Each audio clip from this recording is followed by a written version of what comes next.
Now to Suzanne Somers, the other big news that we've been following, her death. Today, would have been her 77th birthday. Yeah, and Somers, of course, was best known for her role as the bubbly blonde roommate in the hit comedy Three's Company. Come and knock on our door. Come and knock on our door. We've been waiting for you. We've been waiting for you. Where the kisses are hers and his. Three's Company too. Well, this is typical getting a girl pregnant. Only a man would do a thing like that. I'm so excited, and I just can't hide it. And I know, I want you, I want you. Her success, of course, went so far beyond entertainment into the world of business. That's something that's emulated a lot these days. She's one of the first to do it and do it well, and her death comes after a more than 20-year battle with breast cancer. Certainly a long and successful career, which has to be attributed to her innate intelligence. Yes. Sandy Kenyon, thank you so much, Sandy. It's always good to have you and to have your insight on this woman. But I grew up watching, I don't know if you guys watched this growing up, No, I Three's did. Company. Yes, I did too. My grandfather used to call Mr. Furley my boyfriend. Just so touched by that character she played and just to see how she's parlayed her career over time. And parlayed is the key, Shirlene, Mike, and Danny, because at her death, her net worth was above $100 million, which does speak to the parlay you mentioned, Shirlene. She was a lot of different things to different people. That happens to a celebrity over a long career. Tess, our producer, was recalling her as a businesswoman. Like Shirlene, I remember Three's Company very, very well. But as we get started here, you should never confuse Suzanne Somers, the real woman, with her most famous character.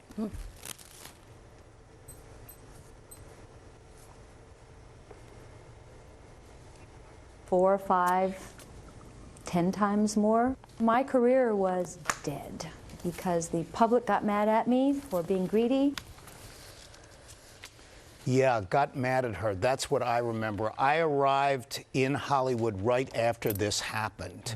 And she was on this hit show going into season 5. She wanted more money. Yeah. Now, her ask would still have left her, her initial ask, at 1/5 of what John Ritter was making. And then her manager, husband, Alan Hamill, said, no, wait a minute. Right. Along with his wife, they said, you should be paid exactly what John Ritter makes, parity. And she was so far ahead of her time. And she was slammed for it by the public, who thought she was being greedy because all they heard was $50,000, $60,000 a week. Really? You know, that's a lot of money to somebody who's making a middle class or lower middle class income. But the point was, she was making a bid for parity decades before it actually started to be achieved. And so then she left the show. The show did not do well after that. In fact, the show was no more. It tanked, and there was a lot of fallout. John Ritter was so upset. The two didn't speak for 20 years.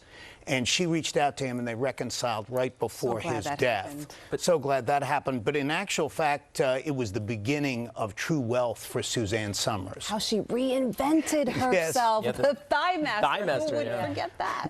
And they own the company to this day. And her daughter-in-law is involved with the company, runs the company. And think of that net worth. And yet, these two, Alan Hamill and Suzanne Somers, they never went Hollywood. As I like to say, they lived in Palm Springs in the desert. Just down to earth. And they were very friendly. They were always the same over those decades.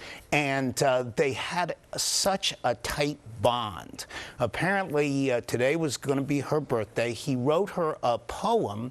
She read it, went to sleep, and died in her sleep. Oh my gosh. And it's such a fitting end because this was a Hollywood marriage that worked. I said on Eyewitness News last night that it was one of the great good cop, bad cop relationships, because she would be charming and then he'd go into these network people, and such is her stardom that despite the dispute with ABC, she ended up doing Step by Step, and that was the excerpt you saw of her singing. And yes, she was vilified, but the way she blazed the trail for women who would come after her, like Roseanne and other actresses who would then, you know, feel emboldened to command more and ask for more. And this continued up until her death. She was a big one for health. She wrote a couple of dozen books. She was very, very active in promoting a physical relationship for those in older years, and she put herself and her husband up as an example of that. And it really was positive in so many different ways. She was so many different things to different people. That's a great point. I remember Step by Step. It was part of TGIF. Yes.